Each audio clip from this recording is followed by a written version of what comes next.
Hey there guys, welcome to Stanley Chess, glad to have you. Hope you're having a great day. I'm rated about 1800 rapid on chess.com and over the board about 1400, a little bit over that. I've been trying to improve my over the board rating and play in more actual in-person tournaments, trying to study my openings and get better at the game. And this is a video series where I'm going to walk you through my tournament games and analyze them with you and kind of go through my thought process, my mistakes, and what I'm hoping to do better in the future. Now in this game, I'm playing the black pieces against this guy. He's rated 1469 at the time of this game, and he crushed me, but let's see how he did it. We have d4 from white. Like I said, I'm playing with the black pieces. I play d5, and we have a Queen's Gambit declined. Now, this is an opening that I've just started studying. I recently got a course, the a6 Queen's Gambit declined. But here's the thing. At the time of this tournament, the only thing I had actually studied was this knight c3 line, where you play this and knight f3, and you're able to take the pawn. And now here there's a bunch of different stuff. White can play e3, e4. White can, play a variety of things, and you're going to play like knight c6, knight a5, trying to defend the pawn this way. But anyway, I hadn't studied much else. So I knew the general ideas, but that's kind of about it. So I play a6 after knight f3, which is already not what my course recommends. My course says, a6 is fine, but a4. a4 clearly tries to prevent me from playing b5 because white would like to, let me take this pawn, but not allow me to play b5 to defend it. And white is going to try and win it back later. So, preemptively, white plays the move a4. Now here my course recommends immediately striking back in the center with the move c5. Now why? Well, because a4, it's not great. You see the computer says it's an inaccuracy because it doesn't develop any pieces, it doesn't make any progress in the position for white, and it's just leaving a hole on the b4 square where, some pieces are going to be able to get in right to that square. So a4 is a little bit inaccurate here, but I didn't know the right follow-up, trying to blow up the center with the move c5. Instead, I play this knight c6, and I take the pawn after g3. So white decides to go for this Catalan setup with the bishop fianchettoed on g2 here, and is going to castle the king. So we have that after knight f6, castles bishop e7, and here, knight a3 because, well, white is trying to win back the pawn, right? And my opponent told me, notice white is down a pawn here. My opponent told me, yeah, I play the Catalan. I'm used to being down a pawn and playing with that compensation throughout the game, which was just so annoying. It was so annoying during this game playing. I was up a pawn, and then I wasn't, and then I lost. And that's just kind of the general flow of the game, but let's see how it continues. So knight a3 tries to win back my pawn on c4. Now, I don't want to let that happen because I want to be an annoying player and keep the pawn. So I play knight a5, which is the best move here, hanging on to the pawn. And how are you going to win it? You developed your knight a bit strange to a3, trying to win the pawn, but now that the knight is here, how are you gonna win, the pawn back? If you try to play bishop d2 to, kick out my knight, I've got knight b3. And that's a lot of pieces that my knight is, spying on right now. And so the knight jumps into e5, trying to win my c4 pawn, right? That is white's entire game plan at the moment. This also opens up the light squared bishop, which is so annoying. Let me tell you. This was a 50-minute game for each player with 5-second delay on the clock. So a decent amount of time to think, not a full classical game where each player has, 2 hours, but still a decent amount of time to think. And that light squared bishop was so annoying because guess what? I can't move mine or the pawn. I would love to play b5, b6 at some point, get my bishop to the diagonal, but my rook is over here and the bishop is staring, so I can't move the bishop or I lose the pawn, and I can't move the pawn or I lose the rook. It's just so annoying. So anyway, the knight attacks the pawn and opens up the light squared bishop. Now, how do I respond with the best move, knight b3? Because, well, white's pieces are still kind of back here. And now black is actually slightly better. Because after rook a2, your rook is silly on a2. And also, I should be playing queen d4. I should be playing queen takes d4, up 2 pawns for the moment. And after something like queen takes d4, knight takes d4, bishop e3. Now, the point here is that this pawn is under attack, and it's quite difficult to defend it. If you play like this, well, I'm still going knight e2 check, and I'm going to, probably take your bishop here after king h1. I can take the bishop and get the bishop pair, or I can just play c3 and go all in. Now, instead, you could play like bishop e3, and I could take the pawn with check, and then push c3. You could like attack my knight, and I could even sacrifice my knight to kick out his knight and play knight b4 and just get this crazy looking position. Obviously, if you take, you lose the rook, but if you move the rook back, there's takes here, and you're just gonna play like knight d5. Just chill. Apparently, according to the computer, you can take this, but then there's bishop takes a3, right?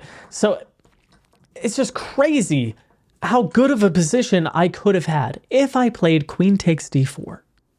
But alas, I didn't do that. I played knight takes d4. Why? Because calculation schmalculation. I think I was just kind of generally looking at the position and being like, do I take with the queen and go for a queen trade? Or do I take with the knight and keep the pieces on and maybe move my knight over to f5? Or maybe, I was just like general thoughts. I wasn't actually calculating some concrete lines here, which I definitely should have been doing. And I also missed a very key idea for white, which we're going to see happen in the next few moves here. Knight takes d4, knight takes c4. So I give back the other pawn, but I also won the d4 pawn, right? So, I'm still up a pawn. But now white's pieces are more active. And that's annoying. You see how many times I've said the word annoying in this video? Because that's what this game was. It was just annoying. Castles. b3. Okay, let's see. Knight f5. And this was the idea that I missed until he played it. Like, I literally did not see this move until he actually played it, which was just very bad on my part. I should have seen it here, right? Like, when I was deciding which piece to take with, I should have factored in the fact. How about that? Excuse me. That after knight takes d4, my knight is on the open d file, so is my queen. The knight is pressuring here. The bishop is very active and annoying. And, the b pawn can move and the rook can come over here and create some problems with a knight on d4. I should have seen that, especially here, right after, like, b3. I definitely should have seen that. I played knight f5 and he played the move. Now here it's probably more logical to play like queen e8, get off of the open file, get the heck out of there, because that rook is just terrifying. The rook and the queen and the bishop and the knights, this is just terrifying. And just deal with this very cramped position, but say, hey, I've got a pawn extra, so if I'm able to hold on and dwell into an endgame, then I'm going to have an advantage in the endgame, right? And that's kind of your thought. And here, play could continue like queen c2, trying to double with the rooks over here, and, bishop here, and, I could play some moves, and this is what the computer showed for a line. Eventually you go for this, you get the bishop to blockade the pawns over here, and you bring the knight back to d6 over time, and eventually you're going to figure your stuff out, right? But the key point of this line is your queen is not on the d file, and you're not dealing with annoying pins, which is what happened in the game. I played knight d6.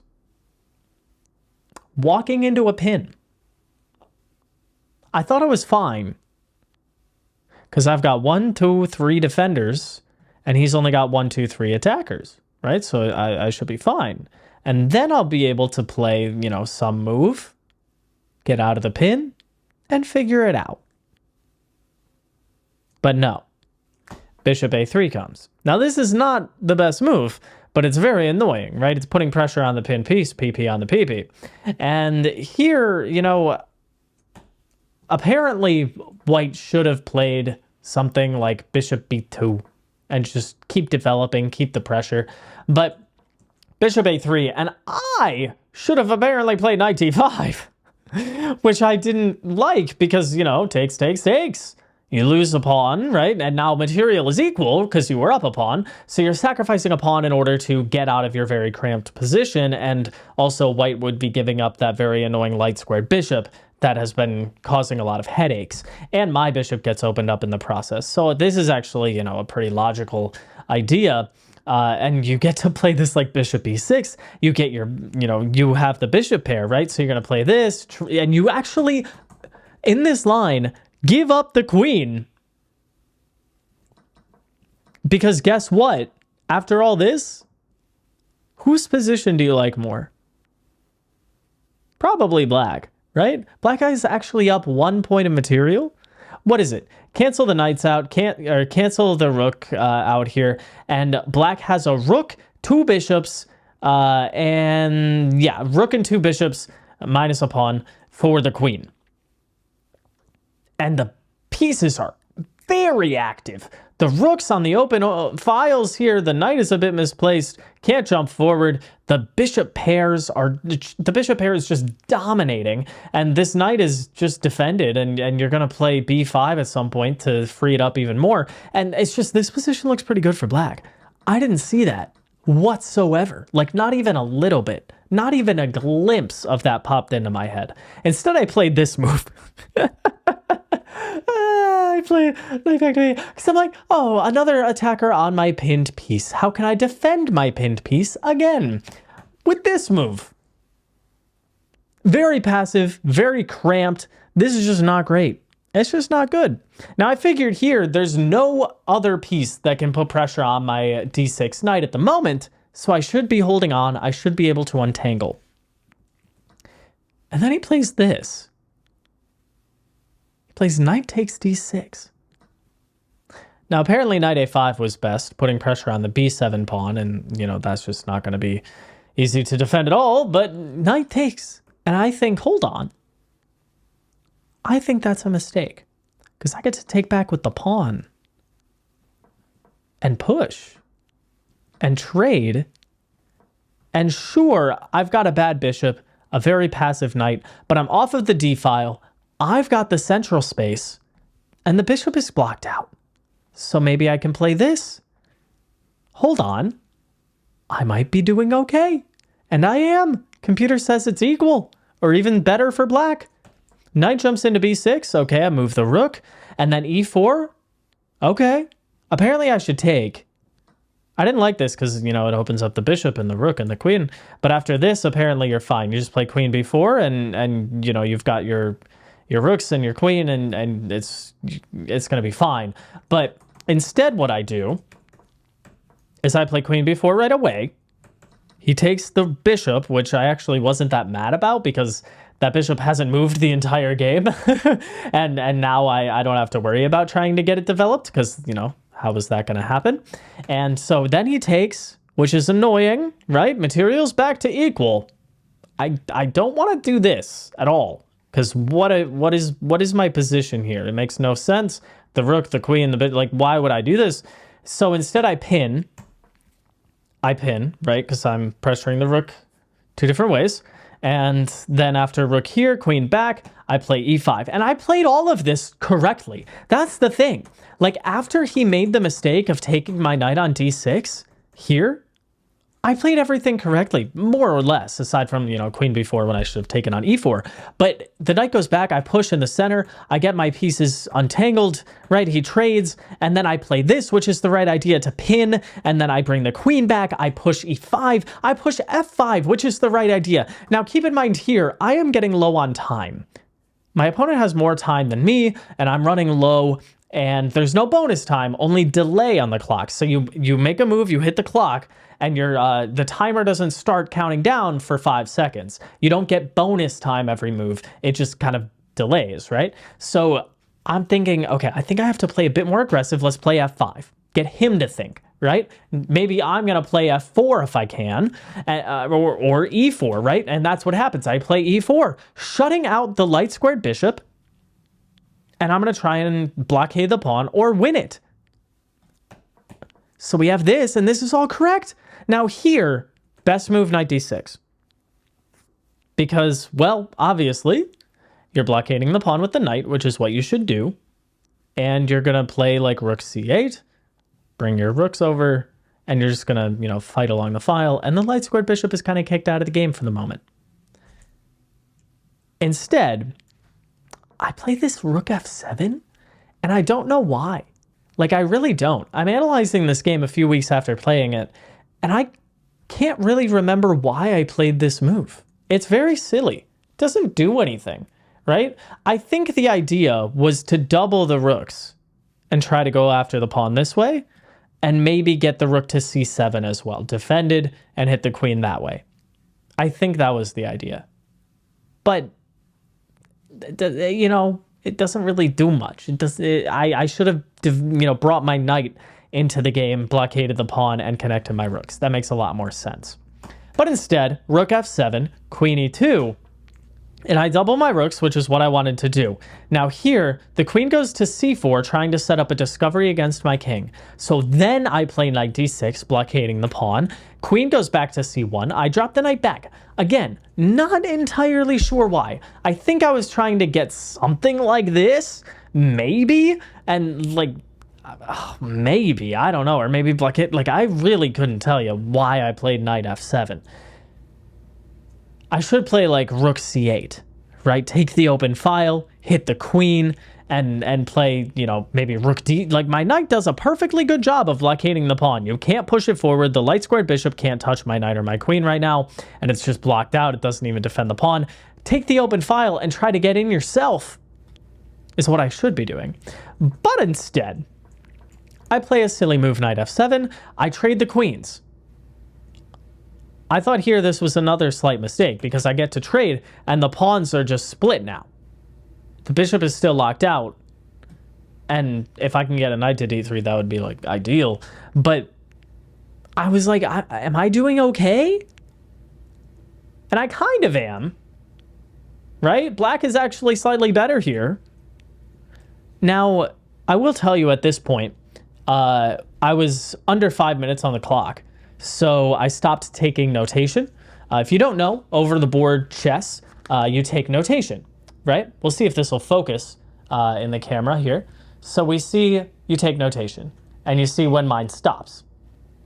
Now, that's because I was under 5 minutes. And in a tournament game, when you're under 5 minutes, you stop taking notation because you need your time to think, right? It would be silly to make someone waste 5 seconds every move writing down the move that is being played on the board. So I stopped writing here, which is a little, annoying after the game if you don't write it down right away, or if the game goes on for quite a while after you stop notating, then you can't always remember the exact moves and how you got to the positions that you got to, which is what happened here.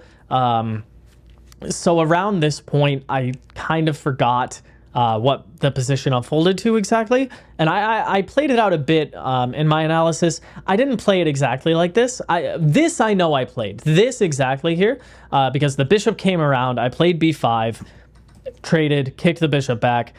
And then it was some kind of bringing the rook to the a file and getting my rook to the third rank, attacking the pawn, and then I got my rooks in to the second rank. The second rank here, and this is like the right idea. I don't think this was the exact position because it's much better for black here, and I don't think this is exactly what happened, but it was close. I wasn't as much. My position wasn't as good actually over the board, but here, we were both low on time, so it was a scramble, right? People were kind of watching us because we were one of the last games to be going because most other games had wrapped up at this point. But we're both low on time. People are watching. We're playing moves really quickly. Neither of us notating. Playing moves, hitting the clock. Playing move, hitting the clock. Just trying to push and put pressure on your opponent on the clock and over the board. I did lose this game. I wasn't able to break through on the second rank. Right? It was something like this. But he managed to find a way to keep everything defended, and we traded a bunch of pieces, I think, and I ended up losing the game. I don't remember exactly how. Like I said, it was a few weeks ago, and I didn't remember the position too well after the game. But I was pretty proud. I don't know if proud is the right word, but I was pretty happy to see that I got to this position after, like, if we run through this game, right? I was up a pawn. I hung onto the pawn. I made this pretty bad mistake. I should have taken with the queen. I played this, and I just got this big pressure on my position. I was so cramped here, couldn't move anything. And then he traded off. I played accurately, traded off some pieces, found this nice pin here to keep everything together. Push, push, push. Block out the light squared bishop. And just, double my rooks, blockade the pawn, trade the queens, damage the pawn structure, kick the bishop back, right? This was all good. And I had a pretty good position, but, in low time, I ended up losing the game. So what are you going to do? I have another tournament coming up in a couple weeks. It's going to be at the same place. I believe this tournament happens monthly. I'm going to try and go every month if I can. Yeah. If you made it to the end of this video, I would just like to thank you. Hope you enjoyed it. If you did, leave a comment below with your thoughts. I'd love to hear what you think about this video. Any future video ideas I'd be happy to take into account. Check out one of these videos floating around up here somewhere, and have a great rest of your day.